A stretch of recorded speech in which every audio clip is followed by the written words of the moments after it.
Hugo veut être le deuxième meilleur, c'est une fraude. Karasu veut être le deuxième meilleur, c'est le GOAT. Vraiment, je sais plus quoi faire. Kaneshiro réhabilite droit, consigne à sa défense, arrêt propre, relance à la main, Fukaku prend des notes.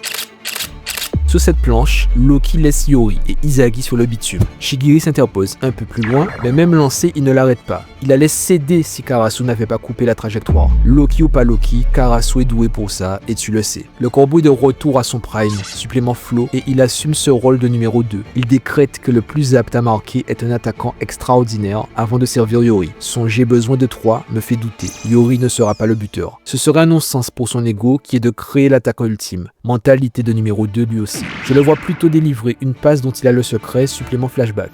Izagi est inexploitable sur l'action, les autres sont bloqués, il reste 2 options. La plus logique ce serait Rin via un crash shot, du coup je ne vais pas m'étaler. Si c'est le cas, ça fragilisera encore plus Izagi vis-à-vis des paroles d'Hugo. Yori lui prouvera qu'ils ne sont plus au bastard et que seul le meilleur mérite ses passes. Et ce sera un retour de bâton de ce fameux entraînement d'ailleurs. La seconde option, moins évidente, c'est Reo, l'artisan de l'ombre. N'oublie pas, Reo est considéré par Ego comme le soldat spécial du Blue Lock et surtout, il a aussi une voix pour devenir le numéro 1. Il est capable de copier les prodiges et les génies. Il a calmé tout le monde juste après le but de la France.